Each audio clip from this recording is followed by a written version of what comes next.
First ഞാൻ cover ചെയ്യാൻ പോകുന്നത് നമ്മുടെ ആ സിലബസ് കുട്ടികൾക്ക് എളുപ്പത്തിൽ പരീക്ഷ എഴുതാനും അവർക്ക് കുറച്ച് പോയിന്റ്സ് കിട്ടാനും വേണ്ടിയിട്ട് ഞാൻ ആ സിലബസിൻ്റെ ഒരു കാര്യമാണ് പറയാൻ പോകുന്നത്. ഫസ്റ്റ് സിലബസ് ഇത്രയാണ്: പബ്ലിക്കേഷൻ എത്തിക്സ്, അതിൻ്റെ ഡെഫിനിഷനാണ് ആദ്യം പറയേണ്ടത്, ഇൻട്രൊഡക്ഷൻ, പിന്നെ അതിൻ്റെ importance, best practices and standards setting initiatives.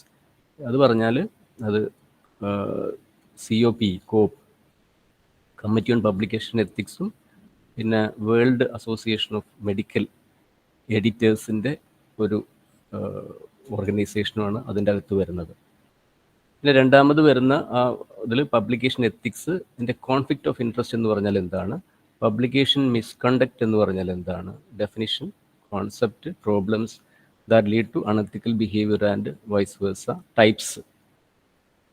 പിന്നെ വരുന്നത് പബ്ലിക്കേഷൻ എത്തിക്സിൻ്റെ violation of publication ethics, authorship and contributorship, identification of publication misconduct, compliance and appeals, predatory publishers and journals.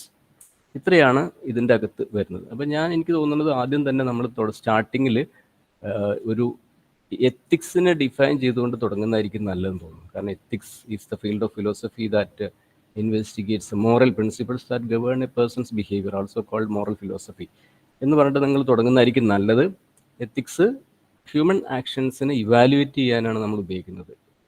പിന്നെ the study of ethics forces us to ask our self what is right and what is wrong and why. ഈ ഒരു ക്വസ്റ്റ്യനാണ് എത്തിക്സ് കൊണ്ട് നമ്മൾ ഉദ്ദേശിക്കുന്നത്.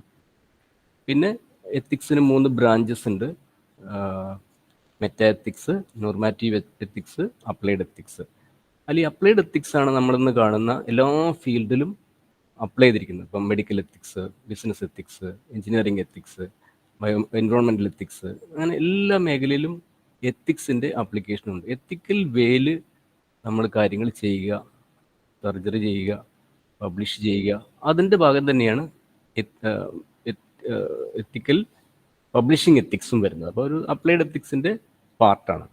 ഇത്രയാണ് അതിൻ്റെ ഒരു ഇൻട്രൊഡക്ഷൻ എത്തിക്സിൻ്റെ അവിടെ നിന്നുള്ളത്. പിന്നെ രണ്ടാമത്തത് വരുന്ന എന്തുകൊണ്ടാണ് പബ്ലിക്കേഷൻ എത്തിക്സ് എന്ന് പറയുന്നത്, എന്താണ് അതിൻ്റെ പ്രാധാന്യം. അപ്പോൾ അതൊരു വലിയൊരു വേൾഡാണ്. പബ്ലിക്കേഷൻ എത്തിക്സ് അക്കാദമിക് പബ്ലിഷിംഗ് എന്ന് പറയുന്ന ആ വേൾഡ് ഒരു കോംപ്ലക്സ് ഒരു വേൾഡാണ്. അതിൻ്റെ അകത്ത് പബ്ലിഷേഴ്സ് ഉണ്ട്, എഡിറ്റേഴ്സ് ഉണ്ട്, റിവ്യൂവേഴ്സ് ഉണ്ട്, ഇൻസ്റ്റിറ്റ്യൂഷൻസ് ഉണ്ട്, പിന്നെ ഫണ്ടേഴ്സ് ഉണ്ട്, സ്വാഭാവികമായിട്ട് റീഡേഴ്സും ഉണ്ട്. അപ്പോൾ കുറച്ച് കാര്യങ്ങൾ മിസ്സുള്ളത് നിങ്ങൾ നോട്ട് ചെയ്യണം. റീഡേഴ്സും ഉണ്ട്, വായനക്കാർ പ്രത്യേകിച്ച് വേണമല്ലോ. അതോടെ തന്നെ പിന്നെ അക്കാദമിക് ജേർണൽസ് എന്ന് പറഞ്ഞൊരു ഗ്രൂപ്പ്, അതോടൊപ്പം തന്നെ കോൺഫറൻസ് പ്രൊസീഡിങ്സ്, ബുക്സ്, തിസീസ്, ഇത്രയും കാര്യങ്ങളാണ് മിക്കവാറും അക്കാദമിക് പബ്ലിഷിങ്ങിൻ്റെ ഒരു ഡൊമെയിൻ അല്ലെങ്കിൽ ഒരു പ്ലാറ്റ്ഫോംസ് എന്ന് പറയുന്നത്. പിന്നെ പബ്ലിഷിംഗ് ആർട്ടിക്കിൾസ്, പിന്നെ ജേർണൽസിൽ വരുന്ന ആർട്ടിക്കിൾസ് ഒരു സ്കോളറിൻ്റെ അല്ലെങ്കിൽ ഒരു ടീച്ചറുടെ പേഴ്സണൽ അക്കാഡമിക് അച്ചീവ്മെൻറ്റിനെ ഇൻഫ്ലുവൻസ് ചെയ്യുന്നു. അത് ഇൻസ്റ്റിറ്റ്യൂഷൻ്റെ അക്രഡിറ്റേഷനെയും റാങ്കിങ്ങിനെയും ഇൻഫ്ലുവൻസ് ചെയ്യുന്നു. അത് നമുക്ക് കൂടുതൽ ഫണ്ട് കൊണ്ടുവരാൻ സഹായിക്കുന്നു. അങ്ങനത്തെ ഒരുപാട് കാര്യങ്ങൾ അതിൻ്റെ അകത്തുണ്ട്. ഒരു ഇൻഡിവിജ്വൽ നേട്ടം മാത്രമല്ല. പിന്നെ പബ്ലിഷ് ഓർ പെരിഷ് എന്ന് പറഞ്ഞൊരു സ്ലോഗൻ നമുക്കറിയാം. അപ്പോൾ അത് ലോകത്താകമാനം എല്ലാവരെയും തന്നെ കൂടുതൽ പബ്ലിഷ് ചെയ്യുക, അല്ലെങ്കിൽ നമ്മൾ ഇല്ലാതായി പോകും എന്ന് പറയുന്നൊരു സ്ലോഗൻ. അപ്പോൾ അതിൻ്റെയൊക്കെ ഭാഗമായിട്ട് നല്ല പബ്ലിക്കേഷൻ ഒരു ട്രെൻഡ് വരുന്നു. പിന്നെ അതൊരു എക്സ്പെൻസീവ് ഫീൽഡാണ്. ഇതൊക്കെ നമുക്ക് പോയിന്റുകൾ എഴുതാനുള്ളതാണ്. ഒരു അക്കാദമിക് പബ്ലിഷിംഗ് ഫീൽഡ് എന്ന് പറഞ്ഞാൽ മോസ്റ്റ് എക്സ്പെൻസീവ് ആണ്. എന്ന് വെച്ചാൽ നമുക്കൊരു ഒരു ഡേറ്റാബേസ് വാങ്ങാൻ വലിയ പൈസ കൊടുക്കണം. ഫോർ എക്സാമ്പിൾ, ഇപ്പോൾ ഒരു IEEE എന്ന് പറയുന്ന ഡേറ്റാബേസ് കുസാത്തിലൊക്കെ വാങ്ങുന്നു 55 ലക്ഷമാണ് പെർ ഇയർ. അതിൻ്റെ ഒരു Scopus database 20 lakhs per year ആണ്. അപ്പോൾ ഇതുപോലെ ഒരു വലിയ, അപ്പോൾ ഓരോ ഡാറ്റാബേസ് ഒരു 10-20 ഡാറ്റാബേസുള്ള ഒരു സ്ഥലം നിങ്ങൾ ആലോചിച്ചാൽ നമുക്ക് മനസ്സിലാവും അതിൻ്റെ ഒരു എമൗണ്ട് എത്രമാത്രം വരുന്നു. പിന്നെ ഈ അക്കാദമിക് പബ്ലിഷിൻ്റെ പിന്നാലെ കുറേ പബ്ലിഷ് ചെയ്യുന്ന പ്ലാറ്റ്ഫോമിന് പുറമെ അത് ഇൻഡെക്സ് ചെയ്യുന്ന പ്ലാറ്റ്ഫോംസിൻ്റെ അല്ലെങ്കിൽ അബ്സ്ട്രാക്ട് ചെയ്യുന്ന പ്ലാറ്റ്ഫോമിൻ്റെ ഒരു ശ്രേണിയുണ്ട്. അവരും തന്നെ ഈ ഫീൽഡിലുള്ളവരാണ്. അവർ കുറേയധികം മെട്രിക്സ് ജേർണൽസിനും വ്യക്തികൾക്കും ഓതേഴ്സിനും കൊടുക്കുന്നുണ്ട്.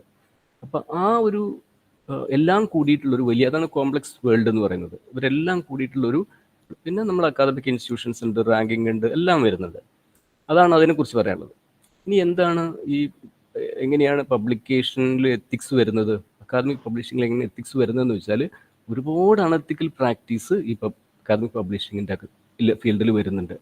അപ്പോൾ അണത്തിക്കൽ കോപ്പിങ് അതിൽ നമുക്ക് ബാക്കിയുള്ള ഈ നമ്മുടെ സിലബസിൻ്റെ അകത്തുള്ള ആ കീവേഡ്സ് എല്ലാം പറയാം. അപ്പോൾ ഫാബ്രിക്കേഷൻ, ഫാൾസിഫിക്കേഷൻ ഓഫ് ഡേറ്റ, പിന്നെ പ്ലാജരിസം, റിഡൻഡൻറ്റ് പബ്ലിക്കേഷൻ, സലാമി സ്ലൈസിങ്, ഇത്തരം കാര്യങ്ങളെല്ലാം തന്നെ അതിൻ്റെ അകത്ത് പറയാം. പിന്നെ നമ്മൾ എങ്ങനെയാണ് പ്ലാജരിസം അല്ലെങ്കിൽ ഈ എത്തിക്സ്, അണത്തിക്കൽ പ്രാക്ടീസ് എങ്ങനെയാണ് നമ്മൾ ചെക്ക് ചെയ്യുന്നത്, അത് നമുക്ക് പറയാനൊന്ന്. ഒന്നാമത്തെ ചെക്കിങ് നടക്കുന്നത് അത് റിവ്യൂ പ്രോസസ്സിൽ. ഒരു റിവ്യൂവർ ഫസ്റ്റ് തന്നെ ആദ്യം എഡിറ്റർ കാണും, പിന്നെ റിവ്യൂവർ കാണും, പിന്നെ അവരൊരു എഡിറ്റർ ഒരു സോഫ്റ്റ്വെയർ, മിക്കവാറും എല്ലാ സ്റ്റാൻഡേർഡ് ജേർണൽസും ഉപയോഗിക്കുന്നത് ഐത്തൻറ്റിക്കേറ്റ് എന്ന് പറയുന്ന സോഫ്റ്റ്വെയറാണ്. ആ സോഫ്റ്റ്വെയറിൽ അത് ചെക്ക് ചെയ്യും. പക്ഷെ അവിടെ നമുക്ക് ഐഡിയ പ്ലാജരിസം ഒന്നും കണ്ടെത്താൻ പറ്റില്ല. അപ്പോൾ റിവ്യൂവേഴ്സാണ് സെക്കൻഡ് ലെവല്, അവർ കണ്ടെത്തും. അവരും കണ്ടെത്തിയിട്ടില്ലെങ്കിൽ അത് പിന്നെ റീഡേഴ്സ് കണ്ടെത്തും, എല്ലാം പബ്ലിഷ് ചെയ്ത് കഴിഞ്ഞതിന് ശേഷം. അപ്പോൾ അതിനെന്ത് സംഭവിക്കുന്നു, അത് റിട്രാക്ട് ചെയ്യും.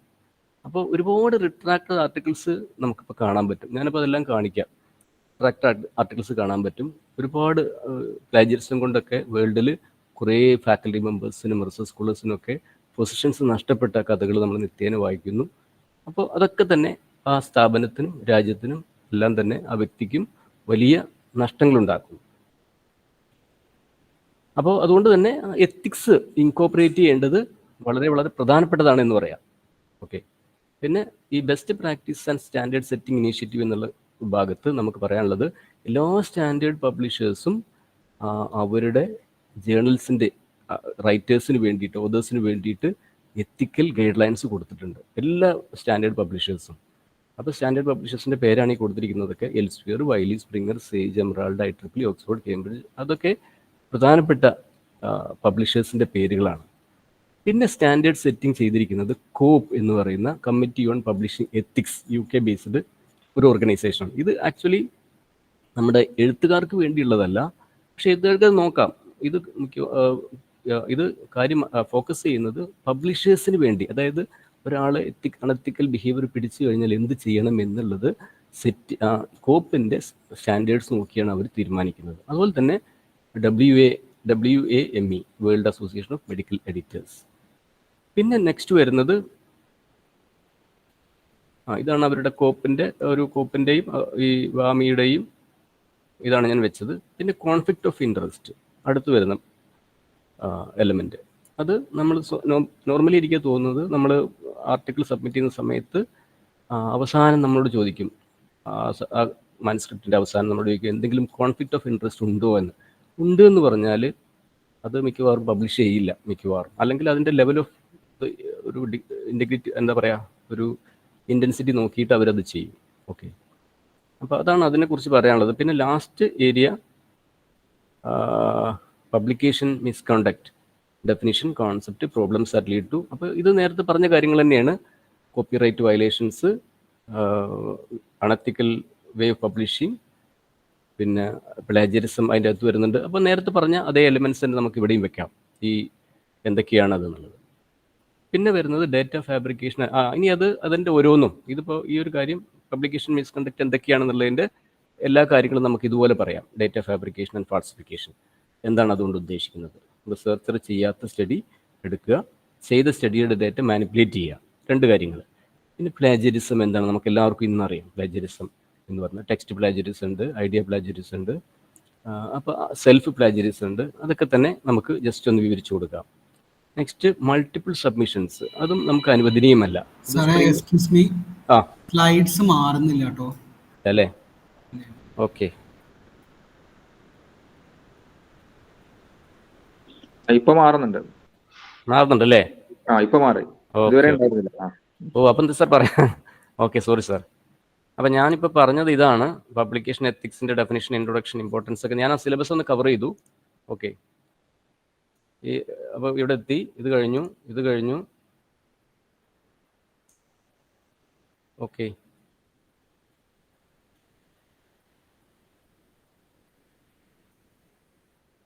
ഞാനപ്പോൾ ഇത് തരാം എന്തായാലും.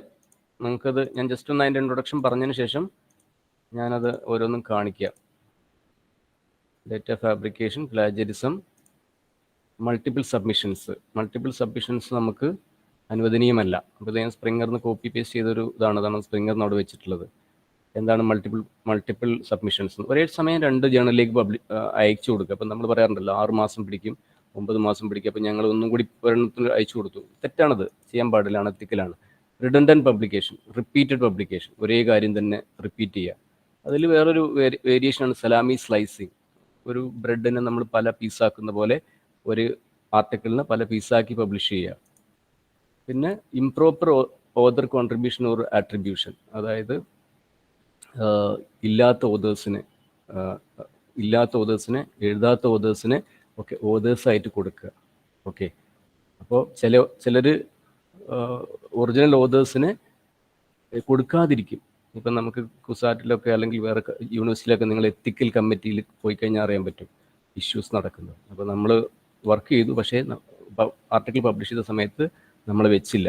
ഓക്കെ, പിന്നെ അങ്ങനെ വെക്കാത്ത ഓതേഴ്സിന് പറയുന്നതാണ് ഗോസ്റ്റ് ഓതർഷിപ്പ്. ഇനി വർക്ക് ചെയ്യാത്തവർ വെക്കുന്നത് ഗിഫ്റ്റ് ഓതർഷിപ്പ്. ഇനി AI ടൂൾസ് നമ്മൾ പബ്ലിക്കേഷൻ എത്തിക്സിൽ വരുന്നുണ്ടോ എന്നുള്ളത് എങ്ങനെയാണ്? അത് തീർച്ചയായിട്ടും AI ടൂൾസ് നമ്മുടെ ലാംഗ്വേജ് ഇമ്പ്രൂവ് ചെയ്യാനോ കാര്യങ്ങൾ മനസ്സിലാക്കാനോ ഒക്കെ നമുക്ക് വായിക്കാമെന്നല്ലാതെ അത് നമ്മുടെ മെഡിക്കൽ ഇൻസൈറ്റ് തരാനോ സയൻറ്റിഫിക് കൺക്ലൂഷൻസ് എത്താനോ ക്ലിനിക്കൽ റെക്കമെൻഡേഷൻ നൽകാനോ അല്ലെങ്കിൽ നമ്മുടെ കൺക്ലൂഷനൊന്നും തന്നെ അത് ഉപയോഗിക്കരുത് എന്നാണ് പറയുന്നത്. മാത്രമല്ല AI ഒരു ഓതറല്ല, ഓതറായിട്ട് സൈറ്റ് ചെയ്യരുത്, ഓതറായിട്ട് വിലയിരുത്തരുത്. അപ്പോൾ അതാണ് AI ടൂൾസ് എത്തിക്സും തമ്മിലുള്ള ബന്ധം. ഇനി കംപ്ലയിൻസ് ആൻഡ് അപ്പീൽസ്. ഈ കംപ്ലയിൻസ് ആൻഡ് അപ്പീൽ എത്തിക്സുമായിട്ടുള്ള എല്ലാ കംപ്ലയിൻറ്റുകളും നമ്മൾ പരിഹരിക്കുന്നത് കോപ്പ് ഗൈഡ് ലൈൻസ് വെച്ചിട്ടാണ്. അതായത് നമ്മളല്ല, അത് എഡിറ്റേഴ്സാണ് ചെയ്യുന്നത്.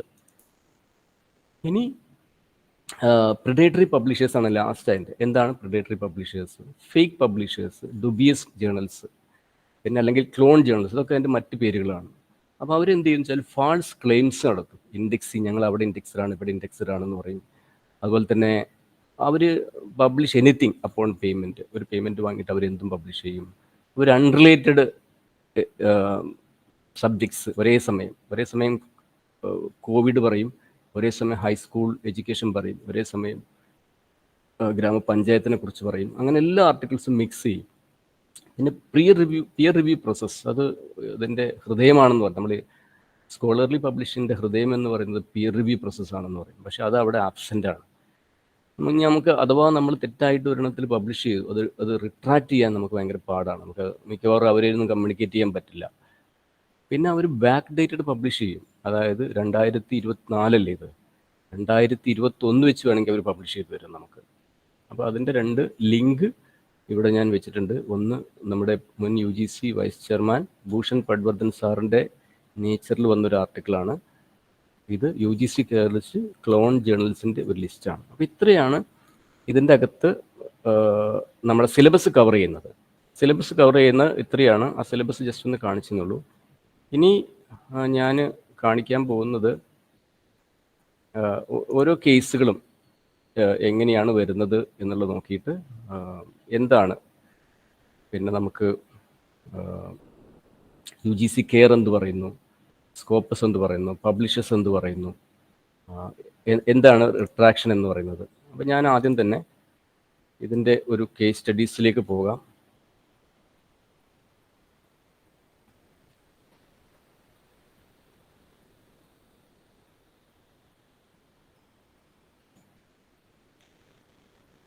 ഇപ്പം നിങ്ങൾക്ക് കാണുന്നുണ്ടോ എന്ന് വിചാരിക്കുന്നു. കാണാം. ഓക്കെ, ഇതാണ് ഇപ്പം ഞാൻ എടുത്ത. ഓക്കെ, അപ്പോൾ ഇവിടെ നമുക്ക് നോക്കിയാൽ ഞാൻ കൊടുത്ത ഗൂഗിൾ സ്കോളറാണ് എടുത്തത്. ഗൂഗിൾ സ്കോളറിൽ റിട്രാക്റ്റഡ് എന്ന് പറയുന്ന ഒരു കീവേഡ് ഞാൻ കൊടുത്തു. അപ്പോൾ എന്നിട്ട് ഞാൻ 2024 സെലക്ട് ചെയ്തു, 23 എനി ടൈം സെലക്ട് ചെയ്തു. അവിടെ 9310 റിട്രാക്ഷൻസ്, അതായത് 2024 തന്നെ ഇതിനകം 9310 ആർട്ടിക്കിൾസ് പ്രമുഖ ജേണലിൽ നിന്നും റിട്രാക്ട് ചെയ്തിരിക്കുന്നു. പിന്നെ ഇനി എനി ടൈം എന്നുള്ളൊരു ഓപ്ഷൻ ഇവിടെ കൊടുക്കുകയാണെങ്കിൽ നിങ്ങൾക്ക് 1 ലക്ഷം മോർ ദാൻ 1 lakh. അപ്പോൾ ഇങ്ങനെ കാണാൻ പറ്റും. ഇതിലെല്ലാം റിട്രാക്ഷൻ അല്ല, റിട്രാക്ഷനെ കുറിച്ചുള്ളതും അതിൽ വന്നേക്കാം. ഓക്കെ, അപ്പോൾ 2024 തന്നെ നമ്മളിങ്ങനെ എടുത്തു കഴിഞ്ഞാൽ ഇവിടെ സ്പ്രിംഗർ പ്രധാനപ്പെട്ട ജേണലാണ്, ട്രെയിലൻ ഫ്രാൻസിസ്,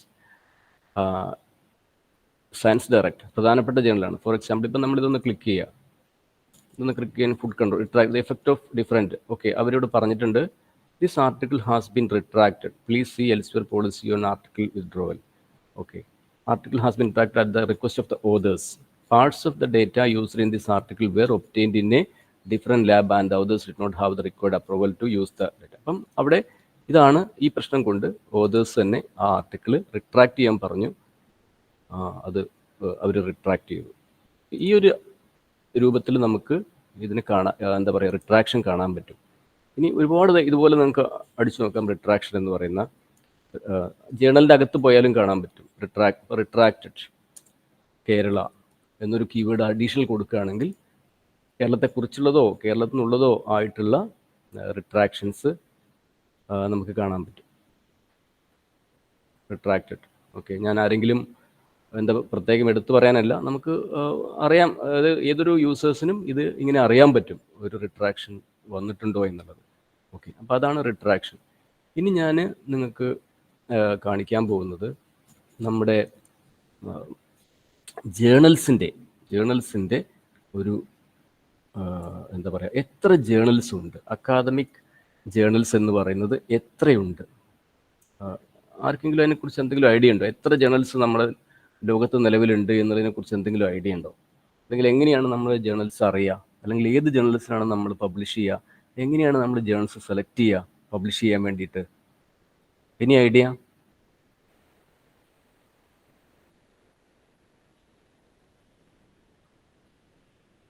ഓക്കെ, അപ്പോൾ കേൾക്കുന്നുണ്ടോ?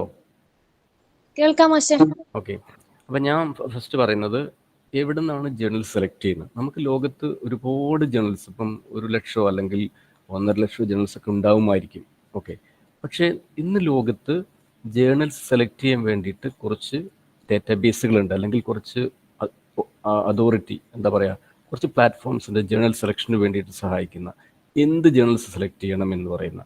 അപ്പോൾ അതിലൊന്നാണ് സ്കോപ്പസ് ഇൻഡെക്സ്ഡ് ജേണൽസ് എന്ന് പറയുന്നത്. സ്കോപ്പസ് ഇൻഡെക്സ് ചെയ്യുന്ന ജേണൽസ് ആരാണ്? സ്കോപ്പസ് എന്ന് പറയുന്നത് എൽസ്വിയർ എന്ന് പറയുന്ന വേൾഡ് പബ്ലിഷർ ഇറക്കുന്ന ഒരു അബ്സ്ട്രാക്റ്റിംഗ് അല്ലെങ്കിൽ ഇൻഡെക്സിങ് ഡേറ്റാബേസിൻ്റെ പേരാണ് സ്കോപ്പസ് എന്ന് പറയുന്നത്. അവർ ജേണൽ പബ്ലിഷ് ചെയ്യില്ല, അവർ പബ്ലിഷ് ചെയ്യുന്ന മറ്റുള്ളവർ പബ്ലിഷ് ചെയ്യുന്നതിന് ഇൻഡെക്സ് ചെയ്യുന്നു. അപ്പം നമ്മളിപ്പോൾ പറയാറില്ലേ, ഒരു കമ്പനി കുറച്ച് കുട്ടികളെ സെലക്ട് ചെയ്തു, ഇൻ്റർവ്യൂ ചെയ്തു, 100 കുട്ടികളിൽ 25 പേരെ സെലക്ട് ചെയ്തു എന്ന് പറഞ്ഞാൽ ആ 25 പേര് ഒരു ക്വാളിറ്റി ഉള്ളവരാണ് എന്ന് പറഞ്ഞ പോലെ സ്കോപ്പസ് സെലക്ട് ചെയ്യുന്ന ജേണലുകളുടെ ഒരു എണ്ണം എന്ന് പറയുന്നത് ഇപ്പോൾ 45,806 എന്ന് കാണും. 45,806 റിസൾട്ട്സ്. സ്കോപ്പസിൻ്റെ ഈ ജേണൽ സെർച്ച് പേജ് എല്ലാവർക്കും ഫ്രീ ആണ്, ഇതെല്ലാവർക്കും കാണാം, ചെന്ന് നോക്കാം. ഒരു ജേണൽ സ്കോപ്പസ് ഇൻഡെക്സ്ഡ് ആണോ അല്ലേ എന്നുള്ളത് നിങ്ങൾക്ക് ഇവിടെ ചെന്ന് നോക്കിയാൽ കാണാൻ പറ്റും. എന്നാൽ ഇവിടെ താഴേക്ക് വന്ന് ജേണൽസ് എന്നൊരു ഓപ്ഷനിൽ ക്ലിക്ക് ചെയ്തിട്ട് അപ്ലൈ എന്നുള്ളൊരു ഓപ്ഷൻ ക്ലിക്ക് ചെയ്ത് കഴിഞ്ഞാൽ നമുക്ക് ഇതിൻ്റെ ടോട്ടൽ ജേണൽസിൻ്റെ എണ്ണം കാണാൻ പറ്റും. 42,403. അപ്പോൾ ഏതാണ്ട് സ്കോപ്പസ് ഇൻഡെക്സ് ചെയ്യുന്ന ജേണൽസിൻ്റെ എണ്ണം എന്ന് പറയുന്നത് 42,403 എന്ന് കാണാം. അപ്പോൾ വേൾഡിൽ നമുക്ക് ഏതാണ്ട് ഇങ്ങനെ പറയാം, 42,403 ജേണൽസ് ആണ് ലോകത്തിൽ ടോപ്പ് അല്ലെങ്കിൽ ക്വാളിറ്റി ജേണൽസ് എന്ന് വേണമെങ്കിൽ പറയാം. പക്ഷേ ഇവിടെ എഗെയിൻ സ്കോപ്പസ് ഇവിടെ Q1 ജേണൽസ് എന്ന് പറഞ്ഞൊരു ഓപ്ഷൻ ഒരു വാക്ക് നിങ്ങൾ കിടണം. Q1 ഫസ്റ്റ് ക്വാർട്ടൈൽ എന്ന് പറയുന്നത്. അപ്പോൾ ഈ 42,000 ടോപ്പ് 25% വരുന്ന ജേണൽസിനെയാണ് Q1 ജേണൽസ് എന്ന് പറയുന്നത്. അപ്പോൾ അതിൽ പബ്ലിഷ് ചെയ്ത് കഴിഞ്ഞാൽ വേൾഡിൽ നല്ല റെക്കഗ്നിഷൻ കിട്ടും, നല്ല സൈറ്റേഷൻ കിട്ടും, അതിൻ്റെ ഇമ്പാക്റ്റ് കൂടുതലായിരിക്കും, ഫണ്ടിങ് ഏജൻസി നിങ്ങളെ ശ്രദ്ധിക്കും, മറ്റ് ഒരു പോസ്റ്റ് നിങ്ങൾ എയിം ചെയ്യുകയാണെങ്കിൽ നിങ്ങൾക്ക് ഗുണമായിരിക്കും. അതാണ് Q1 journals. Okay, Q2 journals second most 25%, third 25%, fourth 20%. അപ്പോൾ Q1, Q2, Q3, Q4 journals എന്ന് പറയും. എന്നിട്ട് അപ്ലൈ എന്ന് കൊടുക്കുകയാണെങ്കിൽ നമുക്ക് ആ ഒരു ഫിഗർ മാറി വരും. ഇപ്പോൾ 26,788 എന്ന് വന്നു. 45,000 പോയി, 40,000 പോയി, 26,000. ഇതാണ് ഏതാണ്ട് വേൾഡിൽ ഒരു ക്വാളിറ്റി ജേണൽസിൻ്റെ എണ്ണം എന്ന് പറയുന്നത്. ഏതാണ്ട്. ഓക്കെ, എല്ലാം നല്ല ജേണൽസ് ആണെന്നില്ല. അതിൽ നമുക്ക് താഴേക്ക് വരികയാണെങ്കിൽ ഇതുപോലെ നമുക്ക് ജേണൽസ് സെലക്ട് ചെയ്യാം. ഇവിടെ ക്ലിക്ക് ചെയ്ത് കഴിഞ്ഞാൽ നമുക്ക് ഈ ജേണൽസിൻ്റെ ഡീറ്റെയിൽസ് കാണാൻ പറ്റും. സോഴ്സ് ഡീറ്റെയിൽസ്, ഓക്കെ, കവറേജ് 52% ഇങ്ങനെ കാണാൻ പറ്റും. പബ്ലിഷേഴ്സിൻ്റെ പേര് കാണാൻ പറ്റും. ഇതൊരു സ്കോപ്പസ് ഇൻഡെക്സ് ജേണലാണോ എന്ന് പരിശോധിക്കാനുള്ള ഒരു മെത്തേഡാണ്, അല്ലെങ്കിൽ ആ ഒരു വഴിയാണ് ഞാൻ ഈ പറഞ്ഞത്. ഇതുപോലെ നമുക്ക് അറിയാൻ പറ്റും. ഓക്കെ, ഇനി ഇത് നമുക്കറിയാം. ഇപ്പോൾ യു ജി സി അപ്പം ഇനി 26,000 ജേണൽ പറഞ്ഞു. ഇനി യു ജി സി കെയർ എന്ന് പറയുന്ന ഒരു സംവിധാനത്തിലൂടെയാണ് നമ്മളോട്, ഓക്കെ, മലയാളത്തിൽ പബ്ലിഷ് ചെയ്യുന്ന മലയാളം ടീച്ചേഴ്സും അതുപോലെ തന്നെ മറ്റ് സ്കോളേഴ്സും ഒക്കെ തന്നെ യു ജി സി കെയർ എന്ന് പറയുന്ന ആ സംവിധാനത്തിൽ നിന്നാണ് ജേണൽസ് എടുക്കുന്നത്. അവിടെ എത്ര ജേണൽസ് ഉണ്ട്? അവിടെ നമുക്ക് അതിൽ കൂടുതലും U G C care list ചെയ്തിരിക്കുന്ന ജേണൽസിൽ കൂടുതലും ഇന്ത്യൻ ജേണൽസ് ആണ്. അപ്പോൾ ആ ജേണൽസിനെ കാണാൻ വേണ്ടിയിട്ട് നമുക്ക് ഞാൻ ഇതൊന്ന് ഷെയർ ചെയ്യാം. ഇതാണ് ഇപ്പോൾ യു ജി സി കെയർ ലിസ്റ്റിൻ്റെ home page. Okay, U G C care list home page. ഇവിടെ നമുക്ക് സെർച്ച് എന്നൊരു ഓപ്ഷൻ കൊടുത്തു കഴിഞ്ഞാൽ നമുക്കിവിടെ സെർച്ച് ചെയ്യാം. അതോടൊപ്പം തന്നെ ഇവിടെ മറ്റൊരു കാര്യം കെയർ ലിസ്റ്റ് പറഞ്ഞിട്ടുണ്ട്. കെയർ ലിസ്റ്റിൻ്റെ കെയർ ലിസ്റ്റിന് ഇപ്പോൾ 2 ഗ്രൂപ്പ് ഓഫ് ജേണൽസ് ഉണ്ട്. U G C care list group 1, group 2. Group 1 എന്ന് പറയുന്ന ആ കാറ്റഗറിയാണ് ഞാൻ പറഞ്ഞ 1500 ജേണൽസ്. ഇവിടെ ഗ്രൂപ്പ് 2 എന്ന് പറയുന്നത് 2 ഇൻഡെക്സിങ് ഡാറ്റാബേസുകൾ ഇൻഡെക്സ് ചെയ്യുന്ന ജേണൽസിനെ യു ജി സി കെയർ അംഗീകരിച്ചിരിക്കുകയാണ്. അതിലൊന്ന് ആർട്സ് ആൻഡ് ഹ്യൂമാനിറ്റീസ് സൈറ്റേഷൻ, ഒന്ന് web of science, 2 Scopus. Web of സയൻസിൻ്റെ അകത്ത് നിന്ന് തന്നെ 3 ഗ്രൂപ്പ് ഓഫ് ജേണൽസ് ആണ്. ആർട്സിലെ ജേണൽസ്, സയൻസിലെ ജേണൽസ്, SCI ജേണൽസ് എന്ന് പറയും, സയൻസ് സോഷ്യൽ സയൻസ് ജേണൽസ്. ഇത് ഒരു 1800 വരും, ഇതൊരു 9500 വരും, ഇതൊരു 3500 വരും. അങ്ങനെ ഒരു 15,000 ജേണൽസാണ് വെബ് ഓഫ് സയൻസ് ഇൻഡെക്സ് ചെയ്യുന്ന journals U G C care എടുത്തിരിക്കുന്നത്. ഓക്കെ, സ്കോപ്പസിൻ്റെ നമ്മൾ നേരത്തെ കണ്ടു. സ്കോപ്പസിൻ്റെ ഇവിടുന്ന് ക്ലിക്ക് ചെയ്ത് കഴിഞ്ഞാൽ നിങ്ങൾക്ക് അവിടെ എത്തും. ഞാൻ നേരത്തെ കാണിച്ച പേജിലെത്തും. സ്കോപ്പസിൽ 26,000. അപ്പോൾ അതിലൊരു പ്രത്യേക കാര്യം മനസ്സിലാക്കാനുള്ളത്, ഈ സ്കോപ്പസ് ഇൻഡെക്സ് ചെയ്യുന്ന 26,000 ഇവർ ഇൻഡെക്സ് ചെയ്യുന്ന ഈ 15,000 ഏറെക്കുറെ ഒന്നായിരിക്കും. കാരണം മികച്ച ജേണലുകൾ 2 പേരും വെബ് ഓഫ് സയൻസും സ്കോപ്പസും ഇൻഡെക്സ് ചെയ്യുന്നു. അപ്പോൾ വെബ് ഓഫ് സയൻസ് എന്താണ്? സ്കോപ്പസ് പോലെ തന്നെ വേൾഡിലെ ജേണലുകളെ ഇൻഡെക്സ് ചെയ്യുന്ന ഒരു പ്ലാറ്റ്ഫോമാണ്. അതുമാത്രമല്ല, അവരുടെ വർക്ക് ഇൻഡെക്സ് ചെയ്യുന്നു. അവരെ നോക്കിയിട്ട് നമുക്ക് എന്താ പറയുക, ലിറ്ററേച്ചർ റിവ്യൂ നടത്താം.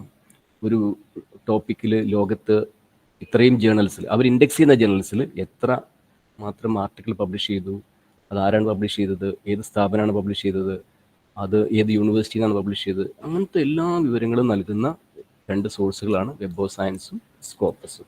നോർമലി യൂണിവേഴ്സിറ്റീസാണ് സ്കോപ്പസും വെബ് ഓഫ് സയൻസും ഒക്കെ സബ്സ്ക്രൈബ് ചെയ്യുക. അതിനൊരു ഞാൻ പറഞ്ഞല്ലോ, ഒരു 20 ലക്ഷം പെർ ഇയർ അതിന് നമ്മൾ സബ്സ്ക്രിപ്ഷൻ എമൗണ്ട് കൊടുക്കണം. അപ്പം ഇതാണ് ജേണൽസിൻ്റെ ആണ്. ഇപ്പം നമ്മൾ നോക്കുന്നത്, ഇപ്പം എന്താ പറയുക,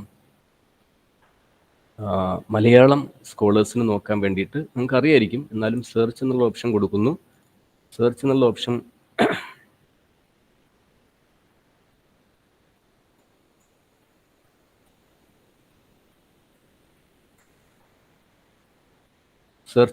കൊടുക്കുമ്പോൾ നമുക്കവിടെ ജേണൽസ് സെർച്ച് ചെയ്യാനുള്ള ഓപ്ഷൻ വരുന്നു. അപ്പം ഞാൻ നേരത്തെ പറഞ്ഞത്, ഇപ്പോൾ നമുക്കവിടെ നിങ്ങൾക്ക് അറിയായിരിക്കും സെർച്ച് ചെയ്യാൻ മലയാളത്തിൽ ഏതാണ്ട് 13-14 ജേണൽസാണ് ഉള്ളത് എന്നാണ് എൻ്റെ വിശ്വാസം. മലയാളത്തിൽ നിങ്ങളുടെ മലയാളപ്പച്ച, KK മലയാളപ്പച്ച അടക്കം, അതുപോലെ തന്നെ തുടി, ചെങ്ങഴി അടക്കമുള്ള ഏതാണ്ട് ഇവിടെ നമുക്ക് കാണാം. അപ്പോൾ ഇവിടെ സെർച്ച് ചെയ്യുകയാണെങ്കിൽ, നിങ്ങൾ മലയാളം സെർച്ച് ചെയ്യുകയാണെങ്കിൽ ലാംഗ്വേജ് ഓഫ് പബ്ലിക്കേഷൻ മലയാളം എന്ന് കൊടുത്താൽ നമുക്ക് മലയാളത്തിലുള്ള എല്ലാം കിട്ടും. മറ്റ് സെർച്ച് ഒന്നും എല്ലാം വരില്ല. അപ്പോൾ ലാംഗ്വേജ് ഓഫ് പബ്ലിക്കേഷൻ ഓപ്റ്റ് ചെയ്യുക, മലയാളം എന്ന് ഓപ്റ്റ് ചെയ്യുക, സെർച്ച് കൊടുക്കുക. നമുക്ക് വരുന്ന ലിസ്റ്റ് പരിശോധിച്ച് കഴിഞ്ഞാൽ നമുക്ക് ഓരോ ജേണൽസിൻ്റെ പേരും അതാരാണ് പബ്ലിഷ് ചെയ്യുന്നത്, അത് നിലവിൽ ഇപ്പോഴും അത് ഇൻഡെക്സ്ഡ് ആണോ, UGC കെയർ അപ്രൂവ്ഡ് ആണോ എന്ന് കാണാം. പല ജേണൽസും ഒഴിവാക്കിയിട്ടുണ്ട് അവർ. ഓക്കെ, അതിലേക്ക് നമുക്ക് വരാം. ഇതാണ്. അപ്പം നിങ്ങൾക്കൊരു ഐഡിയ കിട്ടി. ഇപ്പോൾ ഒരു 26,000 അല്ലെങ്കിൽ ഒരു 30,000 ലോകത്തെ ക്വാളിറ്റി ജേണൽസ് എന്ന് പറയുന്നത്. ഇനി എന്താണ് എന്താ പറയുക, ഈ ക്വാളിറ്റി ജേണൽസിൽ പബ്ലിഷ് ചെയ്ത് കഴിഞ്ഞാൽ അത് പലതരത്തിൽ റിഫ്ലക്റ്റ് ചെയ്യും. ഞാൻ നേരത്തെ പറഞ്ഞല്ലോ, അതാണ് ആ സെർച്ച്. ഓക്കെ, കാണാൻ പറ്റുന്നുണ്ടല്ലോ. Association of Russian and comparative studies Malayalam discontinued. Okay, Chalachitra Sameeksha, Chengazhi, special പൈതൃകം, മലയാള സാഹിതി, മലയാളം റിസർച്ച് ജേണൽ, മലയാള പച്ച. അപ്പം 2021 ടു പ്രസൻറ്റ് ഇങ്ങനെ ഒരു ഇത് കാണണം. സാഹിത്യ ലോകം. ഇനി നെക്സ്റ്റ് രണ്ടാമത്തെ പേജിൽ ഇത് സമകാലിക സംഗീതം, അത് ഡിസ്കണ്ടിന്യൂഡ് ആണ്. താപസം, തുടി, ജ്ഞാനകൈരളി, ഇതാണ് മലയാളത്തിലുള്ള. ഇപ്പോൾ 15 ഉണ്ടെങ്കിലും 1-2 കട്ട് ചെയ്യുമ്പോൾ 12 ആയിരിക്കും അല്ലേ. 12 ജേണൽസാണ് മലയാളത്തിലുള്ളത്. അപ്പോൾ ഈ ഇവിടെ 1500 ജേണൽസ് നമ്മുടെ UGC കെയർ ലിസ്റ്റ് ചെയ്യുന്നുണ്ട്. 1500 മലയാളം, അറബി എല്ലാം അടക്കം. സ്കോപ്പസിൻ്റെ 26,000. വെബ് ഓഫ് സയൻസിൻ്റെത് 15,000 ആണെങ്കിലും അത് ആ സ്കോപ്പസിൻ്റെ അകത്ത് വരും. കാരണം ക്വാളിറ്റി ജേണൽസിനെ എല്ലാവരും ഒരുപോലെ ഇൻഡെക്സ് ചെയ്യുന്നുണ്ട്. അപ്പോൾ നമുക്ക് പറയാം ഒരു 30,000 ജേണൽസാണ് നമുക്ക് ലോകത്ത് ഇന്ന് വിവിധ സബ്ജക്റ്റുകളിൽ അവൈലബിൾ ആയിട്ടുള്ളത്. ഇനി ഈ 30,000 ജേണൽസ് ആരാണ് പബ്ലിഷ് ചെയ്യുന്നത്? ആ ഒരു കാര്യം അറിഞ്ഞു കഴിഞ്ഞാൽ നമുക്ക് സ്റ്റാൻഡേർഡ് പബ്ലിഷേഴ്സിനെ തിരഞ്ഞെടുക്കാൻ പറ്റും പബ്ലിഷ് ചെയ്യുന്നതിന് വേണ്ടിയിട്ട്. അപ്പോൾ അതിൽ നമുക്ക് പറയാനുള്ളത് മുഖ്യമായിട്ടും നല്ല ക്വാളിറ്റി ജേണൽസ് പബ്ലിഷ് ചെയ്യുന്നത് മുഖ്യമായിട്ടും 3 തരം പബ്ലിഷേഴ്സാണ്. അതിൽ ഒന്നാമത്തെ വിഭാഗം എന്ന് പറയുന്നത് നമുക്ക് പറയാം പ്രൊമിനൻറ്റ് പബ്ലിഷിംഗ് പ്ലാറ്റ്ഫോംസ് എന്നും വേണമെങ്കിൽ നമുക്ക് അവരെ പറയാം. അത് ഒന്ന് എൽസ്ഫിയർ, എൽസ്ഫിയർ എന്നാണ് ഈ പബ്ലിഷറുടെ പേര്. സയൻസ് ഡയറക്റ്റ് എന്ന് പറയുന്ന അവരുടെ പ്ലാറ്റ്ഫോമിൻ്റെ പേരാണ് സയൻസ് ഡയറക്റ്റ്. ഇത് സയൻസിന് മാത്രമുള്ളതല്ല, ആർട്സ് ആൻഡ് ഹ്യൂമാനിറ്റീസും ഈവൻ മലയാളം ടീച്ചേഴ്സിന് പോലും ഇംഗ്ലീഷ് ടീച്ചേഴ്സോ സയൻസ് ടീച്ചേഴ്സോ ഒക്കെ ആയിട്ട് ഈ ഒരു പ്ലാറ്റ്ഫോമിൽ പബ്ലിഷ് ചെയ്യാം. നിങ്ങളുടെ എഴുതുന്ന മലയാള ആർട്ടിക്കിൾസിൻ്റെ ട്രാൻസ്ലേഷൻ പബ്ലിഷ് ചെയ്യുന്നതിന് കുഴപ്പങ്ങളൊന്നുമില്ല. അപ്പോൾ ഇപ്പം ഇവിടെ തന്നെ നിങ്ങൾ മലയാളം എന്ന് കൊടുക്കുകയാണെങ്കിൽ, മലയാളം എന്നുള്ള വാക്ക്, ഇതിപ്പോൾ ഒരു മലയാളം എന്നുള്ള വാക്ക് കൊടുക്കുകയാണെങ്കിൽ ഒരുപാട് ആർട്ടിക്കിൾ കാണാം മലയാളമായിട്ട് ബന്ധപ്പെട്ട. കണ്ടോ, മലയാളത്തിലുള്ള ആർട്ടിക്കിൾസ് കാണാം, ഇവിടെയുണ്ട് മലയാളം. അപ്പോൾ എല്ലാ ഡാറ്റാബേസിൻ്റെ അകത്ത് പോയാലും നമുക്ക് മലയാളം നിങ്ങൾ എൻട്രി ആണെങ്കിൽ മലയാളം ആർട്ടിക്കിൾസ്. അതിൻ്റെ അർത്ഥം നിങ്ങൾക്ക് മലയാളം സ്കോളേഴ്സിന് സയൻറ്റിസ്റ്റുകളുമായിട്ട്, അല്ലെങ്കിൽ ഈ എഴുതുന്ന പ്രത്യേകിച്ചും നാച്ചുറൽ ലാംഗ്വേജ് പ്രോസസ്സിങ്ങിൽ, അല്ലെങ്കിൽ നിങ്ങൾക്ക് ഇമോഷൻസ്, ഫീലിങ്സ്, സൈക്കോളജി, ഇവരൊക്കെ ആയിട്ട് ചേർന്നിട്ട് മലയാളം ഇംഗ്ലീഷിൽ എഴുതുന്നു, നിങ്ങൾ ഇംഗ്ലീഷ് എഴുതുന്നു. അപ്പം നിങ്ങൾക്കൊരു സ്കോപ്പസ് ഇൻഡെക്സ്ഡ് ആർട്ടിക്കിൾസ് ക്ലെയിം ചെയ്യാൻ പറ്റും, നിങ്ങൾക്ക് കിട്ടും. ആ സ്കോപ്പസ് ഇൻഡെക്സ്ഡ് ആർട്ടിക്കിൾ നിങ്ങൾക്ക് വരികയാണെങ്കിൽ അത് നിങ്ങളുടെ വ്യക്തിപരമായിട്ട് നേട്ടത്തിന് പുറമെ നിങ്ങളുടെ സ്ഥാപനത്തിനും ഒരു വലിയ നേട്ടമായിരിക്കും. ഓക്കെ, അപ്പോൾ ഒന്ന് സയൻസ് ഡയറക്റ്റ് പ്ലാറ്റ്ഫോമിൻ്റെ പേരാണ്, എൽസ്ഫിയർ പബ്ലിഷറുടെ പേരാണ്. ഓക്കെ, രണ്ടാമത് വരുന്നത് സ്പ്രിങ്ങർ പോലുള്ള പബ്ലിഷേഴ്സ്. സ്പ്രിങ്ങർ നിങ്ങൾക്കറിയാലോ, സ്പ്രിങ്ങർ, എൽസ്ഫിയർ, സ്പ്രിങ്ങർ. അപ്പം മിക്കവാറും പബ്ലിഷറുടെ പേരും ഡാറ്റാബേസിൻ്റെ പേരും മിക്കവാറും ഒന്നായിരിക്കും, ചിലത് മാത്രമാണ് വ്യത്യാസമുള്ളത്. സ്പ്രിങ്ങർ. ഇനി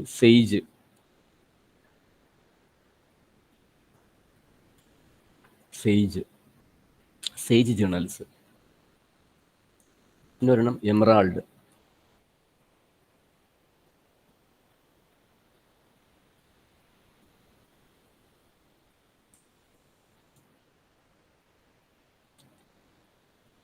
ജേണൽസ്. ഓക്കെ, അപ്പോൾ ഇതാണ് ഒരു പ്രൊമിനൻറ്റ് പബ്ലിഷിംഗ് പ്ലാറ്റ്ഫോംസ് വന്ന ഫസ്റ്റ് കാറ്റഗറിയിൽ വരുന്നത്.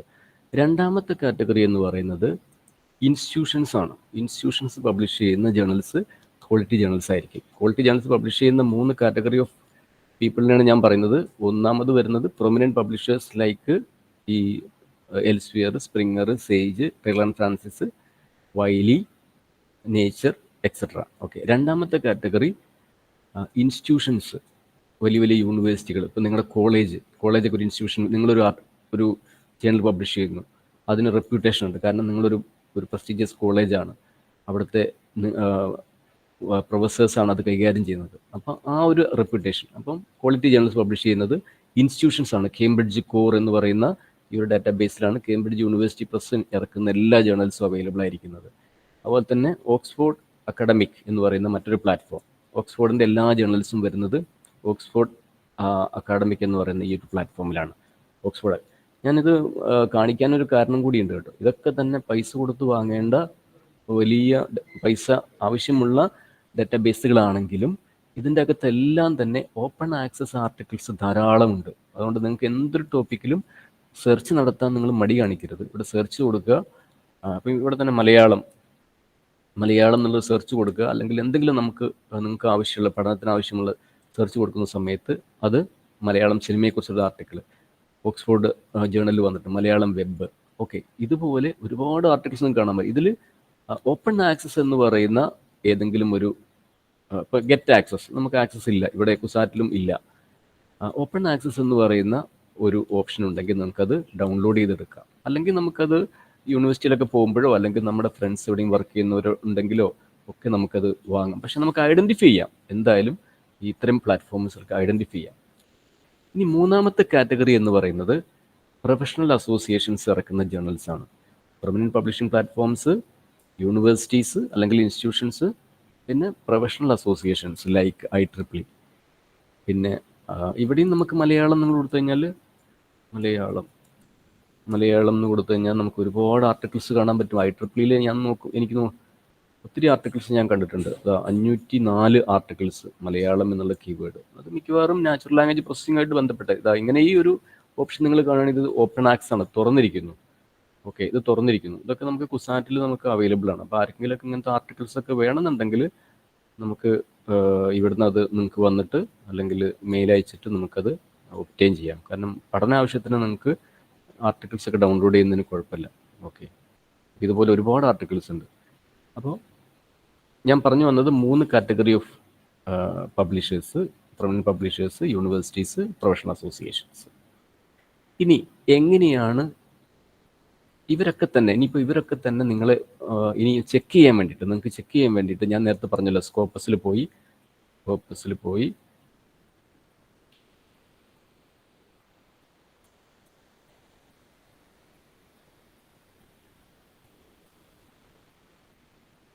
ഓക്കെ,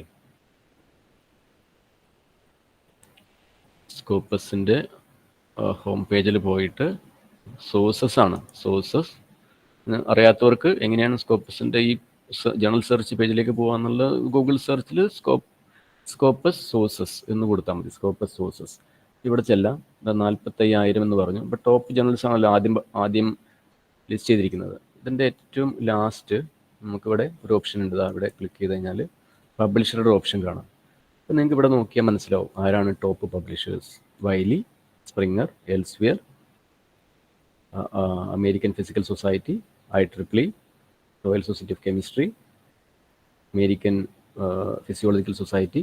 അപ്പോൾ ഇങ്ങനെ നമുക്ക് കാണാൻ പറ്റും പബ്ലിഷേഴ്സിന്. എന്ന് വെച്ചാൽ ഞാൻ പറഞ്ഞ ആ കാര്യം നമുക്കിവിടെ ഒന്ന് വാലിഡേറ്റ് ചെയ്യാൻ പറ്റും. ഓക്കെ, ഈ വെബ് ഓഫ് സയൻസിലും അതുപോലെ തന്നെ ഇതൊക്കെ തന്നെ നമുക്ക് മറ്റൊരു ക്ലാസ്സിൽ വരുമായിരിക്കും. ഓക്കെ, അപ്പോൾ നമ്മളിനി ഞാൻ ഇത്രയും പറഞ്ഞത് എന്തുകൊണ്ടാണെന്ന് വെച്ചാൽ, ഒരു ജേണൽ സെലക്ട് ചെയ്യുന്ന സമയത്ത് നിങ്ങളിനി ഏതൊരു ജേണലിലേക്ക് പബ്ലിഷ് ചെയ്യാൻ പോകുമ്പോഴും ഒന്നുകിൽ UGC കെയർ അപ്രൂവ് ചെയ്തിട്ട് ജേണൽസ് പബ്ലിഷ് ചെയ്യുക, അല്ലെങ്കിൽ സ്കോപ്പസ് ഇൻഡെക്സ്ഡ്, അല്ലെങ്കിൽ web of science indexed. Web of science indexed journals കാണാൻ വേണ്ടിയിട്ടും master journal mjl.clarivate.com master journal list എന്ന് പറഞ്ഞ് നിങ്ങൾ ഗൂഗിളിൽ സെർച്ച് ചെയ്താൽ മാസ്റ്റർ ജേണൽ ലിസ്റ്റ്, അതാണ് അവരുടെ ജേണൽ സെർച്ച് പേജിലേക്ക് പോകാനുള്ള ലിങ്ക് അല്ലെങ്കിൽ അഡ്രസ്സ്.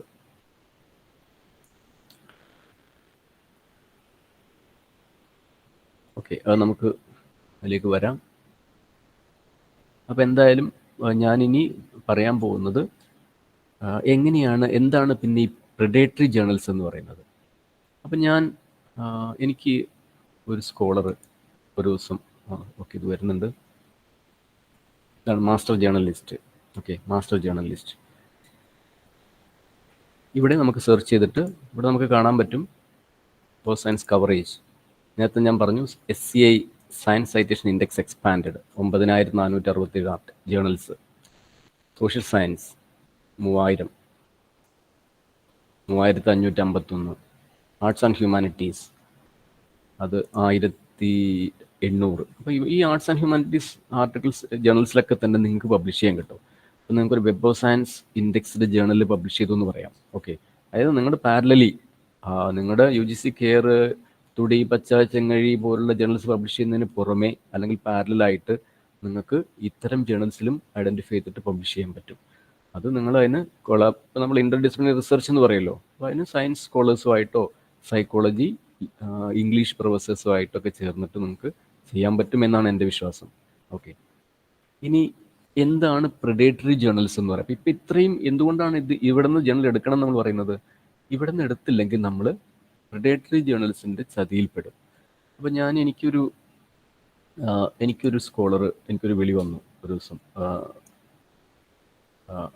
സർ, സോറി,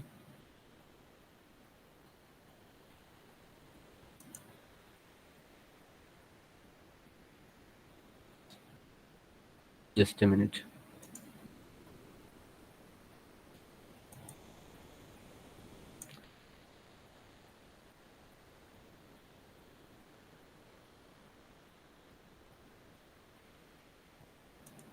എനിക്കൊരു സ്കോളറിൻ്റെ കോൾ വന്നു. ആ സ്കോളർ എന്നോട് പറഞ്ഞു, സർ, ഞാനൊരു ജേണലിൻ്റെ പേര് അയച്ചിട്ടുണ്ട്, ഈ ജേണൽ സ്കോപ്പസ് ഇൻഡെക്സ്ഡ് ആണോ എന്ന് നോക്കി പറയാൻ പറഞ്ഞു. ഓക്കെ, അപ്പം ഞാൻ നേരത്തെ പോയ പോലെ ജേണൽ സ്കോപ്പസിൻ്റെ അവിടെ പോയിട്ട് ഇതാണ് ജേണൽ, സ്കോപ്പസിൻ്റെ അവിടെ പോയിട്ട് ഈ ജേണലിൻ്റെ പേരടിച്ചു, സ്കോപ്പസ് ഇൻഡെക്സ്ഡ് ആണ്. പിന്നെ ഫർദർ ഈ ജേണലിൻ്റെ ഹോം പേജിലേക്ക് പോകാൻ നമുക്കിപ്പോൾ പണ്ട് സ്കോപ്പസ് അവിടെ ഇത് തന്നിരുന്നു, എന്താ, നമുക്ക് ജേണലിൻ്റെ ലിങ്ക് തന്നിരുന്നു. ഇപ്പം നമുക്ക് ജേണലിൻ്റെ ലിങ്ക് സ്കോപ്പസ് തരുന്നില്ല. അപ്പം നമ്മൾ സ്വാഭാവികമായിട്ടും കാണാൻ വേണ്ടിയിട്ട് നമ്മൾ ഈ ഒരു ഗൂഗിൾ സെർച്ച് നടത്തും. ഓക്കെ, ഞാനും ഇതുപോലെ ഒരു ഗൂഗിൾ സെർച്ച് നടത്തി. ഫസ്റ്റ് റിസൾട്ട് ഞാൻ ക്ലിക്ക് ചെയ്തു, സ്പെഷ്യൽ. ഓക്കെ, അപ്പോൾ അത് രണ്ടാമതാണ് വരുന്നത്. ആ കുട്ടി പബ്ലിഷ് ചെയ്തു, ആ കുട്ടി ആ ഒരു ജേണലിൽ പബ്ലിഷ് ചെയ്തു. പക്ഷേ സ്കോപ്പസിൽ പിന്നെ നോക്കുമ്പോൾ ആ കുട്ടിയുടെ പേര് കാണാനില്ല, ആർട്ടിക്കിൾ കാണാനില്ല. അപ്പോൾ ആ കുട്ടി എന്നെ വീണ്ടും വിളിച്ചു, സർ, എൻ്റെ ആർട്ടിക്കിൾ സ്കോപ്പസിൽ കാണുന്നില്ല, എന്താണ് സംഭവിച്ചത്? അപ്പോഴാണ് ഞാൻ ഈ ഗൂഗിൾ സെർച്ച് നടത്തുമ്പോൾ ഫസ്റ്റ് വരുന്ന റിസൾട്ട് എന്ന് പറയുന്നത് ഇത് പ്രിഡേറ്ററി ജേണലാണ്, അല്ലെങ്കിൽ ക്ലോൺഡ് ജേണലാണ്. ഈ ജേണലിൻ്റെ ഒറിജിനൽ ജേണലിൻ്റെ സൈറ്റ് ഇതാണ്. ഇത് ലിത്വാനിയ എന്ന് പറയുന്ന രാജ്യത്ത് നിന്ന് പബ്ലിഷ് ചെയ്യുന്ന, സ്പെഷ്യൽ എഡ്യൂക്കേഷനിൽ പബ്ലിഷ് ചെയ്യുന്ന ഒരു ജേണലാണ്. അതിൻ്റെ ഹോം പേജ് ഞാൻ കാണിക്കാം. ആദ്യം ഒറിജിനൽ ജേണലിൻ്റെ.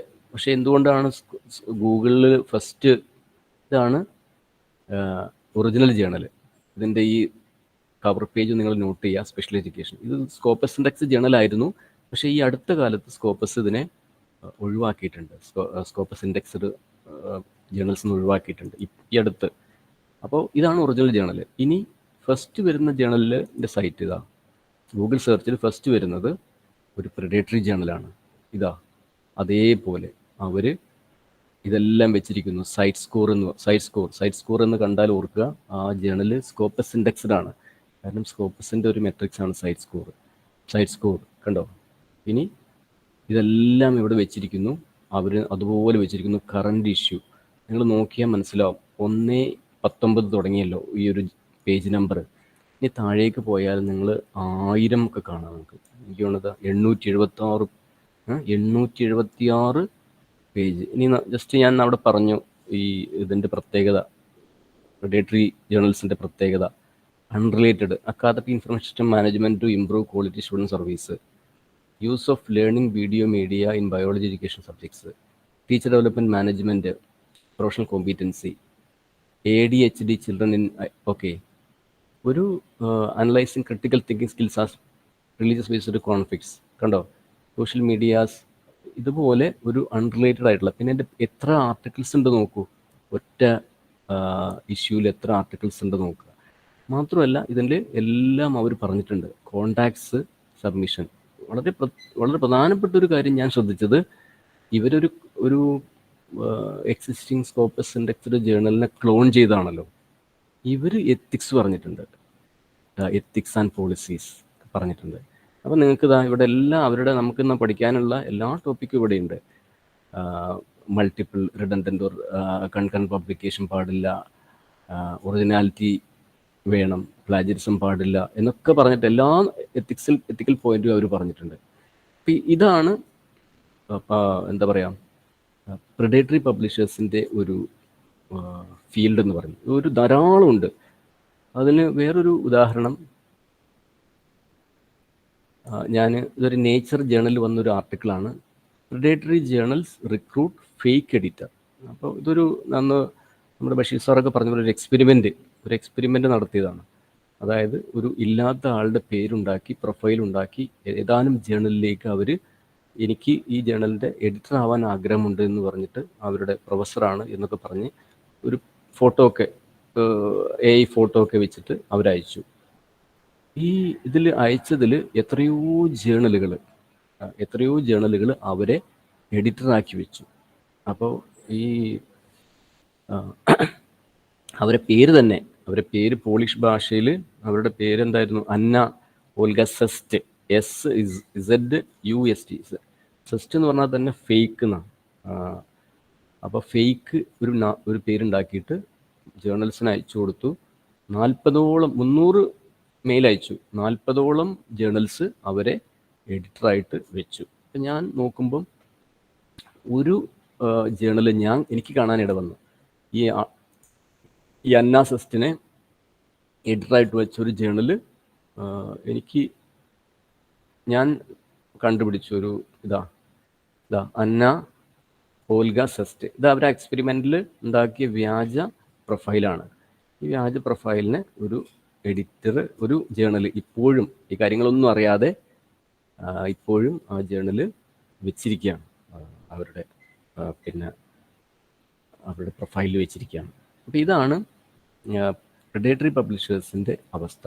ഇനി ഗൂഗിൾ നമ്മുടെ UGC കെയറിൻ്റെ അവിടെ പോയി കഴിഞ്ഞാൽ അവർ UGC കെയറിൻ്റെ അവിടെ നമുക്ക് ഹോം പേജിൽ പോയി കഴിഞ്ഞാൽ alert, okay, list of clone journals UGC care group 1 ഇവിടെ ക്ലിക്ക് ചെയ്ത് കഴിഞ്ഞാൽ ക്ലോൺ ജേർണൽസിൻ്റെ ഫുൾ പേര് കിട്ടും.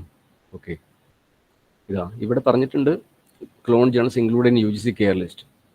ക്ലോൺ ജേർണൽസ് ഇവിടെ ഇൻക്ലൂഡഡ്, നോട്ട് ഇൻക്ലൂഡഡ്. പക്ഷേ ഇവിടെ പോലും ഒരു പ്രാവശ്യം എന്നെ ഒരു ഫാക്കൽറ്റി മെമ്പർ വിളിച്ചു. ഇതാണ് ആ ഒരു list. Included in UGC care list, not include in UGC care list. അപ്പോൾ എന്നെ ഒരു ഫാക്കൽറ്റി മെമ്പർ വിളിച്ചു. ഇവിടെ കണ്ട ഒരു ജേർണലിൽ ഒരു ആർട്ടിക്കിൾ പബ്ലിഷ് ചെയ്തു. പക്ഷേ സ്കോപ്പസിൽ കാണാനില്ല. ഇവിടെ സ്കോപ്പസ് ഇൻഡെക്സ്ഡ് ആയിരുന്നു. പക്ഷെ ഞാൻ പറഞ്ഞു അപ്പം ഈ ജേർണൽ എന്തായാലും ഇൻഡെക്സ്ഡ് അല്ല, പക്ഷേ ഈ പറഞ്ഞതിന് വിരുദ്ധമാണ്. അപ്പം included in UGC care list. അപ്പം ഞാൻ UGC കെയറിനൊരു മെയിൽ അയച്ചു. അപ്പോൾ അതിനുശേഷം പിന്നെ ആ ആർട്ടിക്കിൾ ആ ജേർണൽ പിന്നെ ഇവിടെ ഇപ്പോൾ 55ാമത്തെ ആയിട്ടായിരുന്നു. പക്ഷെ അതിപ്പോൾ കാണുന്നില്ല. എന്തായാലും അത് അവർ റിമൂവ് ചെയ്തിട്ടുണ്ടെന്ന് തോന്നുന്നു. അപ്പോൾ ഇവിടുന്ന് മാത്രം നോക്കിയിട്ട് നമ്മൾ എടുക്കരുത് എന്നാണ് എൻ്റെ ഒരു അഭ്യർത്ഥന. അപ്പോൾ നമുക്ക് അവിടെ ഒന്നുകിൽ UGC കെയർ ലിസ്റ്റിൻ്റെ സെർച്ച് ഓപ്ഷനിൽ പോയിട്ട് അവിടെ നിന്ന് നോക്കാം. കാരണം അവിടെ നമുക്ക് കറക്റ്റായിട്ട് ഡിസ്കണ്ടിന്യൂഡ് കാണാൻ പറ്റും. അല്ലെങ്കിൽ സ്കോപ്പസ് വെബ് ഓഫ് സയൻസിൻ്റെ ജേർണൽ സെർച്ച് പേജിൽ പോയിട്ട് അവിടെ നിന്ന് സെലക്ട് ചെയ്യാം. അപ്പോൾ ഇതാണ് നല്ല ജേർണൽസ് എടുക്കാനുള്ള മാർഗങ്ങൾ. പിന്നെ നമുക്ക് ജേർണൽസിനുള്ള മറ്റൊരു പ്രധാനപ്പെട്ട മാർഗം എന്ന് പറയുന്നത്, ഒന്നും അറിയില്ല, നിങ്ങൾക്ക് എഡിറ്റേഴ്സിൻ്റെ പബ്ലിഷേഴ്സിൻ്റെ പേരറിയില്ല, ജേർണലിൻ്റെ പേരറിയില്ല, അത്തരം കേസുകളിൽ നമുക്ക് എടുക്കാനുള്ള ഒരു മെത്തേഡ് ആണ്. പക്ഷെ അത് നമ്മുടെ സിലബസിലൊന്നും പറഞ്ഞിട്ടില്ല. എങ്കിലും ഞാൻ നിങ്ങൾക്ക് ജസ്റ്റ് ഒന്ന് അതിൻ്റെ ഒരു അതിനെക്കുറിച്ചൊരു സൂചന തരാം. അത് ഗൂഗിൾ സ്കോളറിൻ്റെ ഒരു സർവീസാണ് മെട്രിക്സ് എന്ന് പറയുന്നത്. Google സ്കോളറിൻ്റെ matrix. ഓക്കെ, ഈ മെട്രിക്സിൽ ഫസ്റ്റ് ചെല്ലുമ്പോൾ തന്നെ ഈ ഹോം പേജിൽ ഇവിടെ ഒരു 100 ജേർണൽസിൻ്റെ ലിസ്റ്റ് ഉണ്ട്. ഓക്കെ, ടോപ്പ് ജേർണൽസ് 100 ജേർണൽസ്, ലോകത്തെ വിവിധ സബ്ജക്റ്റിലുള്ള ജേർണൽസാണിത്. ഈ ജേർണൽസിൻ്റെ നമുക്ക് നോക്കിയിട്ട് അവർ H5 ഇൻഡെക്സ് എന്ന് പറയുന്നത് 5 ഇയർ H ഇൻഡെക്സ് 467 ആർട്ടിക്കിൾസ്, ഈ ഒരു പർട്ടിക്കുലർ നേച്ചർ ജേർണലിൽ 467 ആർട്ടിക്കിളിൽ 467 പ്രാവശ്യമെങ്കിലും സൈറ്റ് ചെയ്തിട്ടുണ്ട്. അതാണ് അത്. അപ്പോൾ ഇവിടെ നമുക്ക് ടോപ്പിക്സ് ഒക്കെ വേൾഡിലെ നമ്മൾ MTech പ്രൊജക്റ്റുകൾ അല്ലെങ്കിൽ നിങ്ങളുടെ PG പ്രൊജക്റ്റുകളൊക്കെ നോക്കുന്ന കുട്ടികൾക്ക് നമുക്ക് ടോപ്പിക്സ് ഒക്കെ ആവശ്യം വരും, ടീച്ചേഴ്സിനായാലും കുട്ടികൾക്കായാലും. അപ്പോൾ ആ സമയത്ത് നമുക്ക് ഇവിടെ ക്ലിക്ക് ചെയ്ത് കഴിഞ്ഞാൽ ഈ 467 ആർട്ടിക്കിൾ കാണാൻ പറ്റും. കണ്ടോ ഇതുപോലെ. അപ്പോൾ അതിൻ്റെയൊക്കെ സൈറ്റേഷൻ കിട്ടിയത് 21,000 കണ്ടോ, ഓരോന്നിനും 12,000 11,000 കിട്ടും. ഇങ്ങനെ കാണാൻ പറ്റും. അപ്പോൾ ഇതൊരു മാർഗം.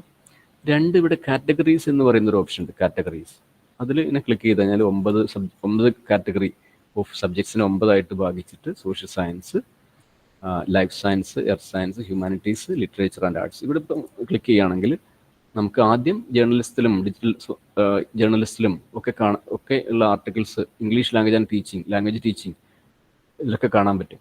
ഓക്കെ, ടോപ്പ് 20 ജേർണൽസ് ഇവിടെ ക്ലിക്ക് ചെയ്ത് കഴിഞ്ഞാൽ അതിൽ വന്ന ആർട്ടിക്കിൾസ് കാണാൻ പറ്റും. ഇവിടെ ക്ലിക്ക് ചെയ്ത് കഴിഞ്ഞാൽ ആ ജേർണലിലേക്ക് പോകാൻ പറ്റും. ഓക്കെ, അപ്പോൾ ടൈലർ ആൻഡ് ഫ്രാൻസിസ്. ഓക്കെ, അപ്പോൾ ഈ സബ് കാറ്റഗറീസും ഉണ്ട് അതിൻ്റെ ഇടയിൽ. അപ്പോൾ ഫിലിം, ഓക്കെ, ഫിലിം എന്നുള്ളൊരു ഓപ്ഷനിൽ ഒരു കാറ്റഗറിയിൽ 20 ജേണൽസ് കാണാൻ പറ്റും. അപ്പോൾ അതിൽ ഇവിടെ ക്ലിക്ക് ചെയ്താൽ നമുക്ക് ആ ജേണൽസിൻ്റെ സബ്ജക്റ്റ് കാണാൻ പറ്റും. ഇവിടെ ക്ലിക്ക് ചെയ്ത് കഴിഞ്ഞാൽ നമുക്ക് ആ ജേണലിൻ്റെ ഹോം പേജിലേക്ക് പോകാം. സേജ് ജേണൽസ് കണ്ടോ. ഇതുപോലെ നമുക്ക് സേജ് ജേണൽ അറിയില്ലെങ്കിലും നമുക്ക് ഒരു ജേണൽ കണ്ടുപിടിക്കാനും ടോപ്പിക്സ് കണ്ടുപിടിക്കാനും ഇത് എന്തായാലും ഇത് നല്ല ജേണൽസ് ആണോ? തീർച്ചയായിട്ടും. കാരണം അതിന് നമുക്കൊരു ക്രോസ് ചെക്ക് ചെയ്യാം. ഇപ്പോൾ ഈ ജേണൽ ഓഫ് സ്ക്രീൻ റൈറ്റിംഗ് എന്ന് പറയുന്ന ഒരു ജേണൽ നമുക്ക് കിട്ടി. ഈ ഒരു പേര് എടുത്തിട്ട് നമുക്ക് സ്കോപ്പസിൽ പോയി നോക്കാം. അപ്പോൾ അവിടെ നിന്ന് നമുക്കതിനെ ഉറപ്പുവരുത്താം. അതാണ് സ്കോളറിൻ്റെ ജേണൽ ഇൻഡെക്സ് ചെയ്യുന്ന ഒരു പേജ്. പ്രെഡേറ്ററി പബ്ലിഷേഴ്സ് അവോയ്ഡ് ചെയ്യാനുള്ള ഒരു മെത്തേഡാണ് ഞാൻ പറഞ്ഞത്. ഇനി നമുക്ക്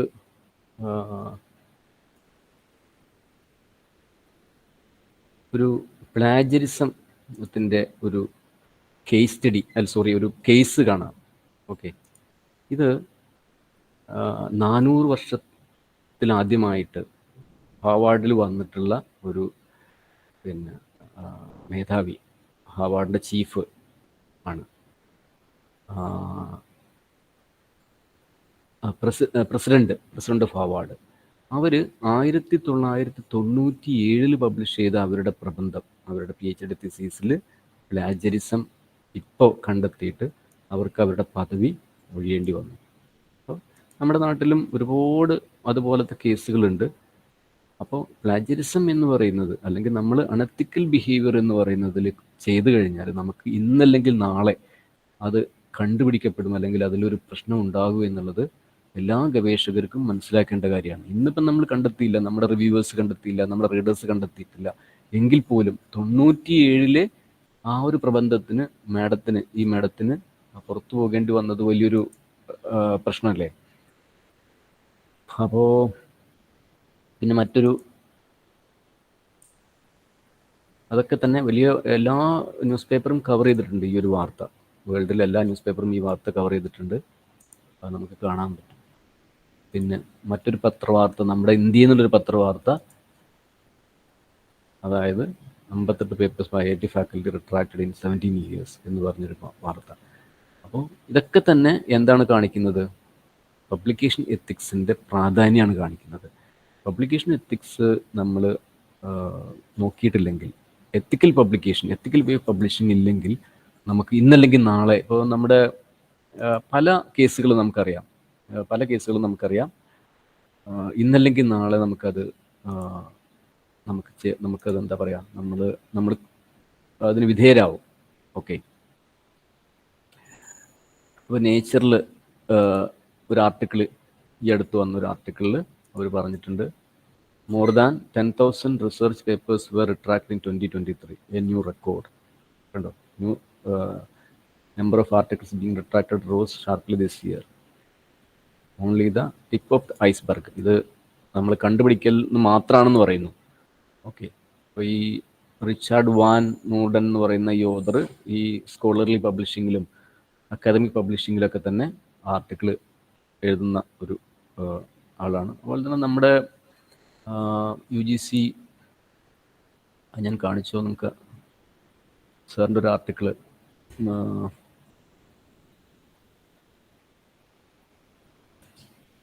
ഇത് നിങ്ങൾ അറിഞ്ഞിരിക്കേണ്ട മറ്റൊരു പ്രധാനപ്പെട്ട പേരാണ് ജെഫ്രി ബീൽ എന്ന് പറയുന്ന. ഓക്കെ, ഈ പ്രെഡേറ്ററി പബ്ലിക് ജേണൽസ് ഐഡൻറ്റിഫൈ ചെയ്യുകയും അതിനെ ലിസ്റ്റ് ചെയ്യുകയും അതിനെതിരെ വ്യാപകമായിട്ട് വർക്ക് ചെയ്യുകയും ചെയ്ത ഒരു പ്രധാനപ്പെട്ട ഒരു ലൈബ്രറിയനാണത്, ഒരു അമേരിക്കൻ ലൈബ്രറി. അദ്ദേഹത്തിന് രാജിവെക്കേണ്ടി വന്നു, ആ ലിസ്റ്റ് അദ്ദേഹത്തിന്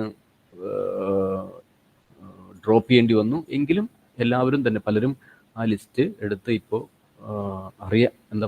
പല ആർക്കൈവിലും വെച്ചതുകൊണ്ട് ഇപ്പോഴും ആ ലിസ്റ്റ് അവൈലബിൾ ആണ്. അദ്ദേഹമാണ് ആദ്യമായിട്ട് ഈ പ്രെഡേറ്ററി പബ്ലിഷേഴ്സിന് എതിരെ ഒരു സമരം നടത്തിയ ആൾ. ഓക്കെ, അപ്പോൾ നമുക്ക് ഇത്രയും കാര്യങ്ങളാണ് അതിൻ്റെ അകത്ത് വരുന്നത്. ഇനി എന്തെങ്കിലും ഈ പറഞ്ഞതിൽ നമുക്ക് സംശയങ്ങളുണ്ടെങ്കിൽ നമുക്ക് പറയാം. ഓക്കെ, ഈ പറഞ്ഞതിൻ്റെ അകത്ത് എന്തെങ്കിലും സംശയങ്ങളുണ്ടെങ്കിൽ നമുക്ക് ചോദിക്കാം. സാറേ, H5 index and H5 media എന്ന് പറഞ്ഞ സാറ് ഗൂഗിൾ സ്കോളറിൽ കാണിച്ചല്ലോ, അതിൽ H5 ഇൻഡെക്സ് എന്ന് ഉദ്ദേശിക്കുന്നത് എന്താ സാറേ? H5 index and H5 median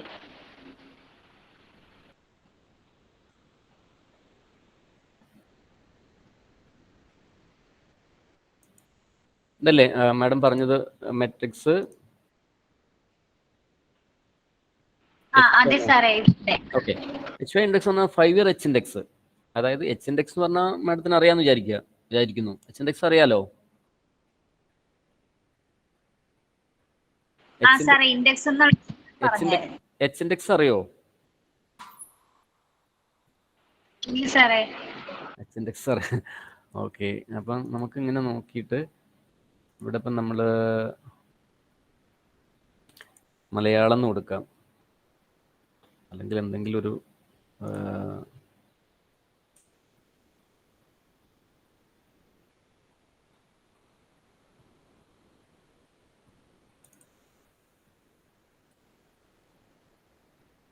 Malayalam.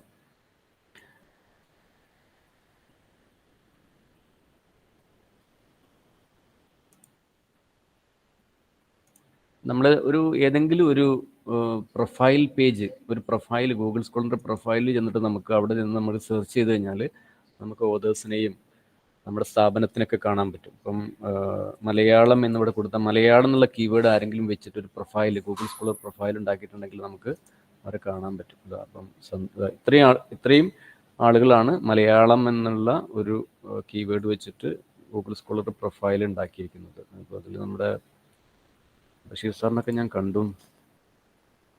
Okay